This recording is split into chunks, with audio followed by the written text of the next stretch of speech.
ব্রহ্ম মুহূর্তে নিয়মিত এই তিনটি চমৎকারী শব্দ উচ্চারণ করলে বদলে যাবে আপনার জীবন। যেখানে আজ আমি আপনাদের ব্রহ্ম মুহূর্ত সম্পর্কে এমন কিছু গুরুত্বপূর্ণ তথ্য জানাবো যা প্রতিটি মানুষের জানা প্রয়োজন। আর কি সেই তিনটে শব্দ যা ব্রহ্ম মুহূর্তে উচ্চারণ করলে ভাগ্য বদলে যায় তাও জানাবো। সঙ্গে বলবো এই তিনটি শব্দ কেন এত শক্তিশালী।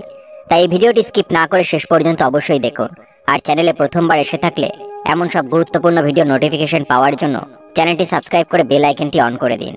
ভিডিওটি দেখে যদি ভালো লাগে তাহলে অবশ্যই লাইক করবেন এবং প্রিয়জনদের সাথে শেয়ার করবেন যাতে তারাও ভিডিওটি দেখে উপকৃত হয়। আর কমেন্টে হর হর মহাদেব বা জয় শ্রীকৃষ্ণ লিখতে ভুলবেন না। তাহলে আসুন এবার প্রবেশ করি ভিডিওর মূল অংশে। ব্রহ্ম মুহূর্তের সময়কাল। সূর্যাস্ত থেকে সূর্যোদয় পর্যন্ত সময়কে যদি আমরা রাত্রি হিসাবে ধরি তাহলে রাত্রির শেষ চতুর্থাংশ সময় হলো ব্রহ্ম মুহূর্তের সময়, যা সকাল 3:30 থেকে সকাল 5:30 বা 6টা পর্যন্ত বা সূর্যোদয়ের সময় পর্যন্ত। ব্রহ্ম মুহূর্তে কি ঘটে? আমাদের শাস্ত্রে ব্রহ্ম মুহূর্ত বা সূর্যোদয়ের আগে রাত্রির 1/4 সময়ে বিশেষ গুরুত্ব রয়েছে। এই সময় শুদ্ধ জীবাত্মা পরমাত্মার সঙ্গে গভীর সংযোগ স্থাপন করে।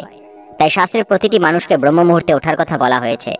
পৃথিবীর সঙ্গে সূর্য ও চন্দ্রের সম্পর্কের প্রকৃতি এমন যে এই সময় মানব শরীরে কিছু শারীরিক পরিবর্তন ঘটে। এই সময় সমস্ত শরীর এক অনুকূল পরিবেশে থাকে এবং পিনিয়াল গ্রন্থি থেকে স্বাভাবিকভাবেই মেলাটোনিন ক্ষরিত হয়। আমরা ব্রহ্ম মুহূর্তে ঘুম থেকে উঠে এর সদ্ব্যবহার করতে পারি। প্রাচীনকালে মানুষ ব্রহ্ম মুহূর্তে ঘুম থেকে উঠে পড়তেন, কিন্তু আজকাল আমরা অনেকেই রাত করে ঘুমোতে যাই আর বেলা করে ঘুম থেকে উঠি। এই অভ্যাস আমাদের শারীরিক ও মানসিক স্বাস্থ্যের জন্য মোটেও ভালো নয়। আধ্যাত্মিক মতে ব্রহ্ম মুহূর্তে ঘুম থেকে ওঠার একটি বিশেষ কারণ রয়েছে। শাস্ত্রমতে ব্রহ্মা হলেন সৃষ্টির দেবতা, আর ব্রহ্ম মুহূর্ত হলো স্বয়ং ব্রহ্মার সময়। এই বিশেষ সময় ঘুম থেকে উঠে হাত মুখ ধুয়ে ভগবানের নাম জপ করলে মস্তিষ্কে ইতিবাচক শক্তির সঞ্চার ঘটে, মস্তিষ্কের ক্ষমতা বৃদ্ধি পায়, মন প্রশস্ত হয়। তখন সেই ব্যক্তি জীবনের পথে নানান বাধা সরিয়ে খুব সহজেই অগ্রসর হয়। কারণ এই ব্রহ্ম মুহূর্তে পিনিয়াল গ্রন্থির সর্বাধিক ক্ষরণ হয়, যার অর্থ আপনি স্থির হয়ে উঠতে পারেন। এই সময় আপনি নিজের মধ্যে একাগ্রতা আনতে পারেন। আধুনিক চিকিৎসা বিদ্যায় মেলাটোনিনকে মানসিক স্থিতিশীলতার নিয়ন্ত্রক হিসেবে ধরা হয়। আপনার নিজের মধ্যে স্বাচ্ছন্দ্য আনাই হলো সফলতার প্রথম পদক্ষেপ। নিজের মধ্যে স্বাচ্ছন্দ্য আনা মানে আপনি আর অস্থির নন। ব্রহ্ম মুহূর্তে স্বাভাবিকভাবেই এই স্বাচ্ছন্দ্য আসে। বন্ধুরা, ব্রহ্ম মুহূর্ত মানে হলো সৃষ্টিকর্তার সময়। আপনি এইভাবে ভাবতে পারেন, এটা হলো সেই সময় যখন আপনি নিজেকে গড়ে তুলতে পারেন, নিজের ভাগ্য পরিবর্তন করতে পারেন। কিন্তু তার জন্য বিশেষ 3টে শব্দ ব্রহ্ম মুহূর্তে আপনাকে উচ্চারণ করতে হবে। আর তার আগে আরো একটি কাজ আপনাকে অবশ্যই করতে হবে। আসুন প্রথমে জেনে নেওয়া যাক এই কাজটি কি। ঘুম থেকে উঠে চোখ হাত মুখ ধুয়ে ভগবানের নাম জপ করতে হবে। যদি আপনি অসুস্থ হয়ে থাকেন তাহলে চোখ হাত মুখ ধুয়ে এসে নিজের বিছানায় বসেই ভগবানের নাম জপ করুন। ভগবানের নাম জপ করলে পাপ মুক্তি ঘটে, আত্মা শুদ্ধ হয়ে ওঠে এবং মনে শান্তি ও একাগ্রতা আসে। শাস্ত্র অনুসারে যে ব্যক্তি ব্রহ্ম মুহূর্তে আধ্যাত্মিক ক্রীড়ায় রত হয় তিনি সব থেকে বেশি উপকৃত হন। এরপর ভগবানের কাছে প্রার্থনা করে 3টে শব্দ উচ্চারণ করুন। নিয়মিত এই 3টি শব্দ 21 বার উচ্চারণ করুন। হাতে নাতে ফল পাবেন। কিছুদিনের মধ্যেই আপনার মধ্যে ইতিবাচক শক্তির সঞ্চার হবে। সকল কাজে আপনি সফল হতে শুরু করবেন। আপনার শারীরিক ও মানসিক উন্নতি হবে। আর এই 3টি চমৎকারী শব্দ হলো আমি সেই ব্রহ্ম। বন্ধুরা, আপনারা চাইলে এটা অহম ব্রহ্মাস্মিও বলতে পারেন। আবার অনেকে এটাও বলে যে I am not the body, I am not even the mind. আপনি চাইলে এটিও 21 বার বলতে পারেন। এই শব্দগুলি ক্রমাগত নিয়মিত উচ্চারণ করতে করতে আপনি নিজের ভিতরে এক ভীষণ পরিবর্তন লক্ষ্য করতে পারবেন। দেখবেন ধীরে ধীরে আপনার মন শান্ত হয়ে উঠেছে। আপনি যে কোনো পরিস্থিতিকে খুব সহজভাবে হ্যান্ডেল করতে পারছেন। আপনি নিজের ভিতরে এক অসাধারণ এনার্জি অনুভব করতে পারবেন। আর এই এনার্জি আপনাকে সম্পূর্ণ দিন সজাগ রাখতে সাহায্য করবে এবং আপনাকে পদে পদে একটা আধ্যাত্মিক শক্তির অনুভূতি দেবে। এই শব্দগুলি আপনাকে ব্রহ্মের সাথে জুড়ে থাকতে সাহায্য করবে এবং বিশেষ করে ব্রহ্ম মুহূর্তের শব্দগুলোকে উচ্চারণ করলে আপনি ঈশ্বরের সঙ্গে যুক্ত হতে পারেন এবং ঐশ্বরিক অনুভূতি আপনি নিজের ভিতরে অনুভব করতে পারেন। বিশ্বাস না হলে আপনার কিছুদিন এরকম করে দেখতে পারেন, তাহলে অবশ্যই বুঝতে পারবেন কতটা শক্তিশালী এই 3টি কথা। আমি সেই ব্রহ্ম।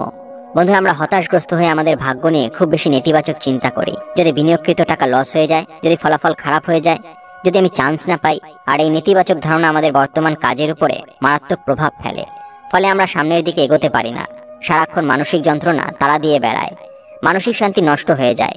এই জন্য ব্রহ্ম মুহূর্তে যদি আপনি ভগবানের প্রতি সমর্পিত হয়ে এই ইতিবাচক শব্দ 3টি নিয়মিত 21 বার করে উচ্চারণ করেন তাহলে আপনি সারাদিন দুশ্চিন্তা মুক্ত হয়ে কাজ করতে পারবেন। ভগবানের আশীর্বাদে সকল নেতিবাচক চিন্তা থেকে মুক্তি পাবেন। এবার চলুন কিছু অনুপ্রেরণামূলক উক্তি শুনে নেওয়া যাক।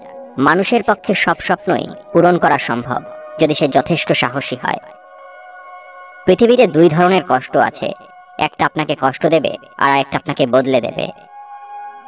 কর্মের উপরে বিশ্বাস রাখো এবং ভগবানের উপরে আস্থা রাখো। সমস্যা যতই আসুক পেয়ে যাবে ঠিক বেরিয়ে আসার রাস্তা। ভালো কিছুর জন্য তোমাকে অপেক্ষা করতেই হবে, আর খুব ভালো কিছুর জন্য তোমাকে অনেক বেশি অপেক্ষা করতে হবে।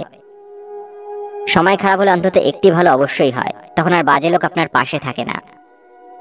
মেয়েদের পিছনে না ঘুরে পড়াশোনার পিছনে ঘুরো, সময় হলে মেয়েদের বাবারাও তোমার পিছনে ঘুরবে। কখনো কখনো মানুষকে ক্ষমা করা অসম্ভব মনে হতে পারে, তবু অসম্ভবকে জয় করুন, সীমাবদ্ধতাকে অতিক্রম করুন, জয় করুন নিজের রাগকে, ক্ষমা করতে শিখুন, ক্ষমাতেই আসল শান্তি। যে মানুষের মধ্যে প্রকৃত মনুষ্যত্ব আছে তার চিন্তাধারা কিছুটা এমন হবে যে কষ্ট আমি পেয়েছি আর সেই কষ্ট যেন আর কেউ না পায়, আর আমি যা সুখ পেয়েছি সে সুখ যেন সবাই পায়। ভালোবাসাও আজকাল ওয়াইফাই এর মতো হয়ে গেছে, যতক্ষণ পাশে থাকবেন ততক্ষণই কানেক্টেড, আর যখনই দূরে যাবেন তখনই সার্চিং নেটওয়ার্ক। প্রচন্ড অভিমান নিয়ে যারা হারিয়ে যায় তারা আর কখনো ফিরে আসে না। যদি জীবনে একটা ডিলিট বাটন থাকতো, যা চাপতে কিছু স্মৃতি অনুভূতি মুছে যেত, কিছু মানুষকে যদি জীবন থেকে ডিলিট করা যেত, তাহলে দেরি করতাম না। আপনার কল্পনার থেকেও ভালো কিছু ভগবান আপনাকে দেবে, শুধুমাত্র বিশ্বাস আর ধৈর্যের দরকার। সুখ খুঁজে খুঁজে ক্লান্ত আমরা, তবু সুখের দেখা মেলে না।